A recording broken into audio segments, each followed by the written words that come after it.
Tantor Audio, a division of Recorded Books, presents Demon Hunter by Dmitry Sheleg, translated by Claire Urbanski, narrated by Kevin T. Collins. Prologue. The bright, spacious room in the ordinary, unremarkable office building, no different from the other multi-storied buildings next to it, didn't look like a place where secret meetings would be held. However, it was exactly there that the secret Order of Goran traditionally gathered. This lyrical name didn't hold the meaning it appeared to. On the contrary, it was the most commonplace of smokescreens, meant to mislead not only the Order's newly converted neophytes, but also the zealots of various powerful national institutions. The thing was, the citizens of the Nosiriansky Empire invariably associated the old-fashioned name Goran with a powerful mage who'd lived in a time long ago, and who, according to legend, was the embodiment of honor and valor. A man of unquestionably noble blood, he was considered not only a possessor of outstanding positive qualities, but also, and this was of no small importance, one of the most zealous defenders and patriots of what was then Nosiriansky Kingdom. Needless to say, this secret order bearing the name of such a glorious man chose the prosperity of their motherland as its central goal. It was on this that their founding mission was based. To maintain the Order's good reputation, the organizations under its control occasionally performed acts of charity under its patronage. Things like building orphanages, psychiatric clinics, and rehab clinics. It seemed like the Order brought help to the poorest and most defenseless portion of the population. No one could have guessed the horrific things hiding under those good deeds. There were 4 men. They were sitting comfortably in cushioned armchairs with high backs and massive arms at an expensive mahogany table. Anyone who'd happened to witness their meeting would probably have asked, what brought such different people together? The first to catch one's attention would, of course, be the sturdy older man of about 60 years, wearing the handsome uniform of a Nosiriansky Empire minister. His manly face and broad shoulders gave him away as a member of a warrior's caste, and the stern and demanding look from beneath his thick eyebrows strongly hinted at his belonging to the officer corps. After the minister, one's glance would fall of its own accord on a handsome man dressed in a fashionable and very expensive dark blue suit. His aristocratic and intelligent face, his well-cared-for hands that had clearly been neatly manicured, and his tastefully knitted scarf spoke to his being an agent of culture. The third was an unremarkable man of average height in blue jeans and a high-collared white polo neck, hiding a nasty scar on his neck. He seemed like he definitely shouldn't be here among such imposing company. He was too simple, after all, like an ordinary, not particularly successful middle-class commoner. Aside from a platinum mechanical watch, he was distinguished by chameleon glasses in expensive clean frames and a black leather folder that he was holding in front of himself. The last man in this company was an older, stooped man with an expressionless face, a thin net of red blood vessels across his flabby cheeks, and a readily apparent bald spot that his sparse patches of thin hair could do nothing to hide. He was the picture of a wretched white-collar clerk, but that picture was shattered by the tenacious, attentive gaze he fixed on the others at the table. At this moment, all his attention was directed at the common-looking man with the folder in his hands, who, like a secretary to the Order's High Council, was bringing important information to those present. Or was that really what was happening? So, to summarize our activities this reporting period, it's worth noting that the number of fighter squads we assume we lost last week exceeds the permissible norm, amounting to 7 squads. The secretary finished speaking, closed the folder, and taking a big swig of cold juice from a simple glass on the table, leaned back into his chair. "What, is that all the bad news for today?" asked the intellectual in the expensive suit with surprise, frowning a bit. "I assumed the reason for calling an unplanned council would be weightier. You know full well that I can't show up in the capital city this often. It could attract unwanted attention." "We all understand," answered the secretary, adjusting his glasses. He was silent for a short while, then added heavily, "But this matter is indeed very serious. When I received this important information, I didn't think it was appropriate to make any decisions on my own, although I'll admit I didn't twiddle my thumbs either." At a certain point, these outwardly calm men braced themselves imperceptibly and, without even discussing it, started activating their counterintelligence measures. These members of the Order's High Council who were present in the office knew everything about this room's defenses against various kinds of espionage, both technological and magical. They'd been given the instructions for equipping the room back when the building was constructed. The top floor had been built with imposing ceilings, thick walls that were more fitting for an ancient castle than an ordinary office building, and armored glass specially equipped to prevent conversations in the office from being overheard with laser devices. In the interest of protecting the room, several technical devices that were out of sync with each other had been installed. These created interference on all frequencies and made any possible bugs useless. To prevent espionage from magical devices, incredibly expensive artifacts embedded in a fixed order within the room's walls were used. One of them would hinder reconnaissance spells, others would signal that someone without a special pass was in the room, and a third type would notify them of any attempts to undertake magical activities within a certain radius.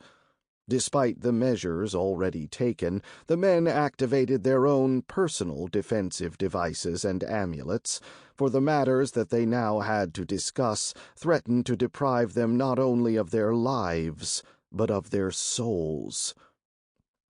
"We lost Sokolnikov's squad," said the secretary after the additional precautionary measures had been taken, and the others leaned back in their chairs and prepared to listen. "You yourselves must understand what an important task they had before them, and what's now threatening us." Despite the abundant defenses and their personal amulets, there were some things they didn't want to discuss out loud more than once. Special training and long years of service leave a significant impression on a person, after all. Some things are done on a subconscious level. "Perhaps you should have led with that," said the intellectual in the suit, with clear notes of dissatisfaction in his voice. "Perhaps," agreed the secretary, "but it's no good to forget about the mandatory scheduled proceedings. We're holding our next meeting in 2 months. Weren't you the one who wanted that? To cut down the number of meetings to the bare minimum?" The intellectual knitted his brows in displeasure, but he nodded nonetheless. That explanation fully satisfied him. "Could it be that the events were staged?" asked the man in the minister's tailcoat after a short pause. He was quiet for a bit, choosing his words carefully, then continued. "I'm not certain that I myself could handle his squad of 5 after their numerous rituals of strength. If someone took them down, it must have been a fairly large and powerful group. No emergencies in the Gorbovich wasteland have been reported to me." He smirked harshly. Or rather, emergencies have been reported, but only the ones I already knew about. Therefore, I believe that Sokolnikov himself decided to break his contract. You know precisely what was at stake and how it could threaten the participants in this operation." The secretary shook his head. "It would be less worrisome and easier if this had played out like you say, but unfortunately, Sokolnikov and his group are dead. That's for certain." "How did it happen?" asked the intellectual. "One of the groups received a call for reinforcements and moved in to assist. However, when they arrived, Sokolnikov's group had already been slaughtered. There were almost no traces of the attackers left, which tells us they were powerful and few in number, but, at the same time, Sokolnikov's group didn't manage to catch them by surprise." "2 masters, a veteran, a militant, and a knight," said the minister thoughtfully, "and all fortified by rituals of strength. Who could have taken them on, not to mention if it was a small group?" "Perhaps the demons betrayed us again," said the intellectual. "The end of our agreement is drawing closer, and it would be no surprise if at some point they decided not to share some of the spoils. Demons have treachery in their blood.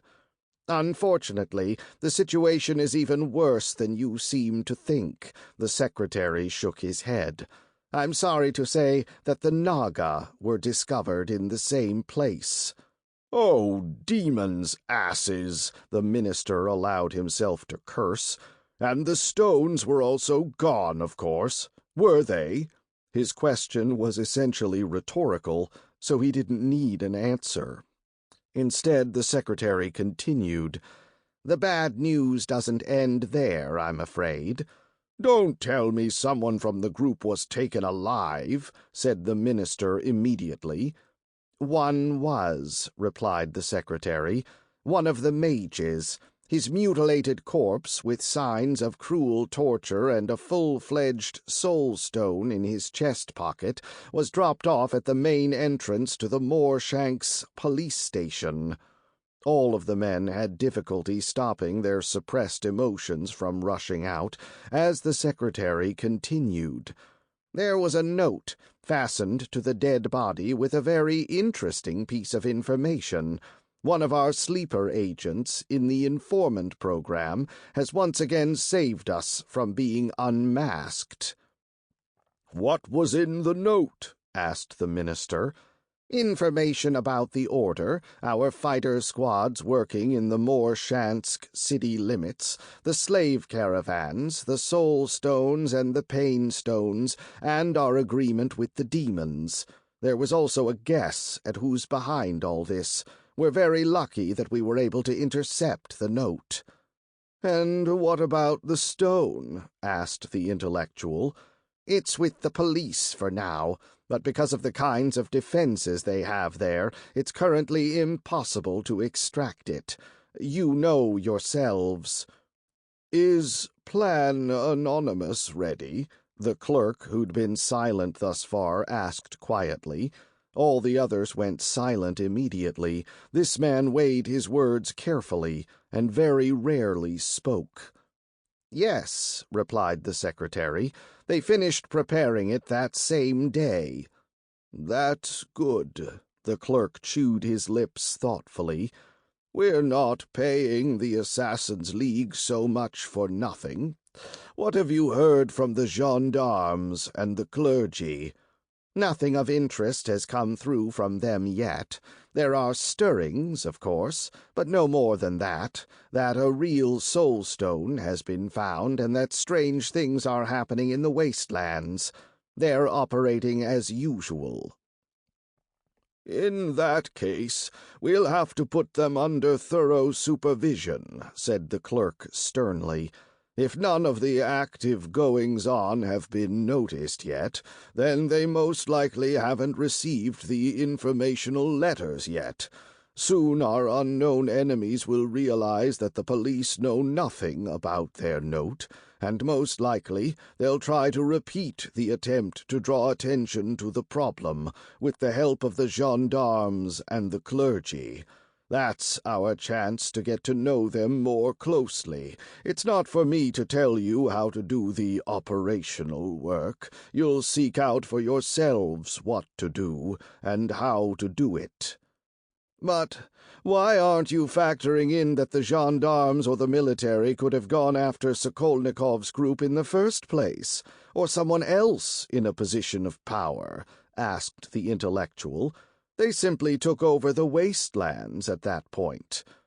In that case, it wouldn't have been necessary for them to establish their presence by dropping off the corpse at the police station, replied the secretary.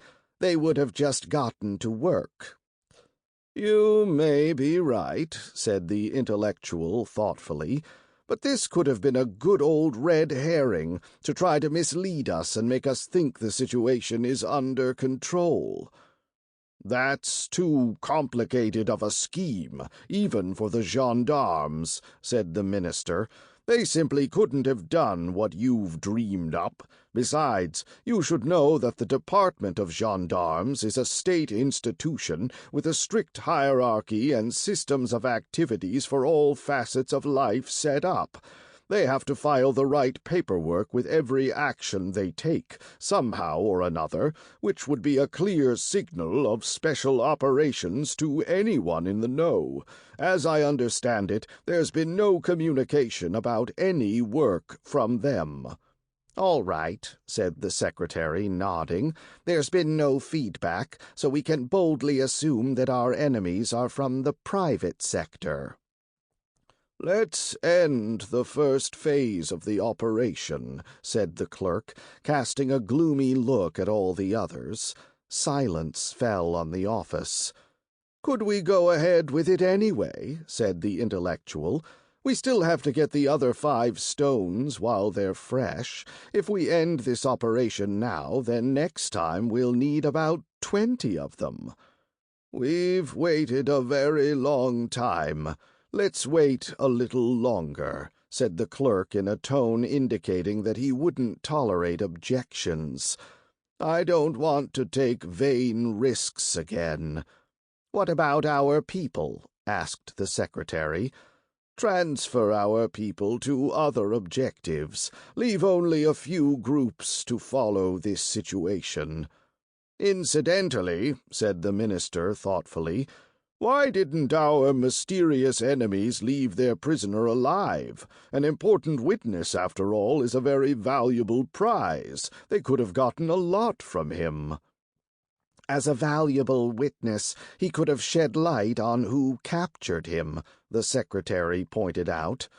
Exactly, agreed the clerk. Our unknown enemies acted very carefully and decided to remain incognito. If they hadn't, they would already be dead. Chapter 1. It was dreary outside. A light autumn rain had been falling since the crack of dawn, and a clammy wind carried clusters of yellow, red, and brown falling leaves through the air. I shivered involuntarily, glad that at that moment I was in a warm, heated classroom at the Imperial Academy instead of wandering around the wastelands with Theophane. I'd been the first one to finish a fairly easy math test, so I tried to find something to occupy myself with for a bit. To start off, I looked out the window and admired nature, but that got boring quickly. Next, my absent-minded gaze slid to the classroom and fell on the round, wall-mounted clock. There were still about 20 minutes left until the end of the class session. Again and again I was amazed at the tides of fate that had brought me to middle school twice. All because, on one not very pleasant day, I died.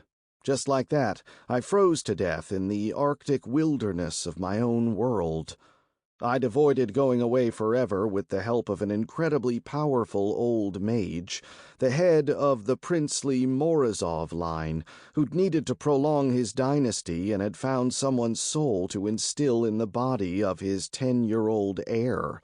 The lucky someone who'd won that lottery turned out to be me, and the Morozov prince had passed away once he'd finished the forbidden ritual.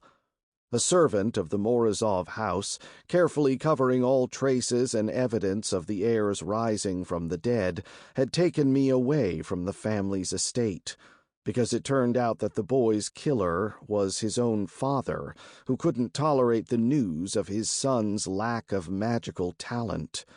Events had brought us to one of the outpost cities that defended the borders of the Empire against raids from demons, which lived in special territories in this world. The perk of our dangerous new home was that if my family did a ritual to search for me, they wouldn't find out that I was alive. The Morozov servant, who turned out to be a great fighter, believed that even without magical talent I could become a highly dangerous opponent if I followed the path of a warrior. I didn't have much choice, so shortly thereafter I'd stepped into battle with my first demon. I'd killed a whole lot of demons, but one day my mentor and I had run into enemies that were too strong. After a tussle with a Naga demon, I'd wound up with a huge bruise that responded poorly to healing potions, as well as some problems with my classmates. I sighed heavily, cursing the test for being too easy. After a bit, I realized that I'd been staring at Simon Rodnikov's tense back for quite a while, the very same boy who'd been blazing with obvious dislike for me since the first day of the school year. Thinking back on that, I unintentionally moved on to a day not long before it, remembering my horrible awakening after the encounter with those snake-like demons. I'd most likely come to thanks to the wild pain tearing my skull apart and trying to blow up my brain. My repeated attempts to open my eyes had amounted to nothing. As it turned out, the thing preventing me from making my thoughts a reality was an enormous hematoma covering the upper part of my face. I found myself in darkness that rocked like flowing waves from side to side. It created a feeling like I was in a boat, or at the very least being carried on a stretcher. Ugh! Why do I feel so seasick? I thought, as I started feeling nauseous. Maybe my mentor had actually left a few enemies alive and forced them to slap together a stretcher and carry me gently to the customs post? Or was this my busted brain not recovering from the Naga's blow and living in a fantasy? My thoughts were interrupted by a tight lump rising from my stomach. Reflexively, I turned on my side so I at least wouldn't get all disgusting.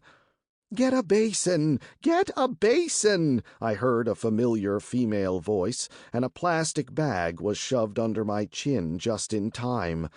I finished my unpleasant procedure fairly quickly and laid on my back again right away, trying to catch my breath and regain at least a little bit of strength. If our landlady Marissa was sitting next to me, there was no doubt that I was home. I concluded this with mild regret, since it meant that the rocking feeling was from a bad concussion. Of course, that Naga had hit me pretty hard. I hadn't even noticed when it had brought down the blow, even though I myself had believed not long ago that I was a pretty strong opponent. "Here, drink this herbal infusion. You'll feel better right away," I heard Marissa's voice, opened my mouth and drank from the cup of pleasant-smelling liquid diligently shoved under my chin. The pulsing pain in my hematoma started to subside a little, and the dizziness that I'd initially taken for the rocking of a boat decreased significantly. "Oh, that's nice," I thought weakly once the pain subsided a little. "Now we'll put some more healing ointment on that dreadful wound," Marissa kept muttering, "and it'll all pass." She grunted heavily for some reason, and then I heard the sound of something's lid being twisted off. "Thank you," I said in a barely audible voice to Marissa, and then, feeling powerful, sharp pain at her seemingly light touch, I passed out. According to what was already becoming a tradition in this world, waking up for the second time after being dangerously wounded was much more pleasant. The pain in my head had gotten much weaker, the nausea and dizziness had almost disappeared, and I could see light through my eyelids now that the hematoma had shrunk significantly. "How do you feel, Ivan dearie?" asked Marissa, who was sitting in a chair next to my bed and looking my face over carefully. "It was really bad the first time, I admit, but now I can put up with it. Your herbs work miracles," I said, hoping those words would distract her and she'd stop looking at me with such expressive pity. "That's true," Marissa agreed, calming down a bit. "My potions really are as good as miracles." She immediately picked up the cup sitting on the table and offered it to me. "Here, drink more." "Is Theophane here?" I asked, draining the cup of once again pleasant-tasting infusion. I had to admit I was impatient to know what happened in the wasteland after I'd passed out so fast. "Your Theophane left the house." Marissa immediately flew into a rage when she heard the name. "That tyrant! He knows full well that the wastelands aren't the place for a stroll, but he drags you in there anyway. He has no conscience." "He has to," I replied, a little confused why she was so intensely indignant. "That's just part of my training." "Oh, of course, part of your training," she muttered with dissatisfaction. "You boys, all you do is get yourselves hurt. You don't think about anyone else at all, and then I have to sit up with you, give you medicine, and nurse you back to health. You're just a boy, for heaven's sake. You're still knee-high to a grasshopper, and you're going in there? When you're my age, you'll be in so much pain that not one of these little injuries you've gotten will let you forget it's there. You'll see." Once I'd given Marissa a chance to unleash her pent-up outrage, I said, "It's just that sometimes, the way things turn out, there's nothing else we can do." "What things are you talking about?" she said with a mocking snort. "You want to hit the big kids over the head when they insult you at school, or maybe look brave in front of the girls?" My reasons were much more serious, but I couldn't talk about them, so I didn't answer the question and said instead, "Why are you so worried about it, huh? It all ended well. I'm mostly alive." "Exactly. Mostly alive," Marissa mimicked me. "And have you seen what a looker you've turned into? Do you want to know how your face looks right now?" Without waiting for an answer, she picked up a pretty big mirror and put it in front of me. "Oof, I've seen prettier corpses," I had to admit, at the unpleasant sight of the hematoma and the enormous bruise spanning my whole face in various directions.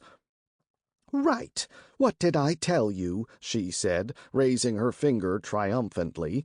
"Good thing Theophane got you home in time. I was at least able to set your nose properly. Otherwise you would have turned into one ugly kid, and not a single girl would ever look at you." "Thanks," I said to her sincerely. Thinking about the kind of face I'd be going to school with, I added, "But I have to say, a real man must be a little better looking than an ape." "Oh, you," hemmed Marissa. "It's just that girls always look at the pretty mugs first." "But they look for other important values, too," I remarked after thinking about it. "For instance, your social status, the good things you have at your disposal, how much you've accomplished in life, real estate. If any of those things are true, appearance stops holding the real power." Marissa wanted to say something in response, defend her opinion, but I didn't want to continue this pointless and currently irrelevant conversation, so I rudely interrupted her without giving her a chance to say a single word. "In any case, thank you so much for looking after me. Were you a healer once?" Marissa clearly liked hearing that question, and she gladly switched to answering it, even though she'd originally been planning to interrupt this arrogant boy. "A junior," she said. "I was a junior healer. Now I do a little bit of healing work to the best of my modest strength, which is only enough for home." Sample complete. Ready to continue?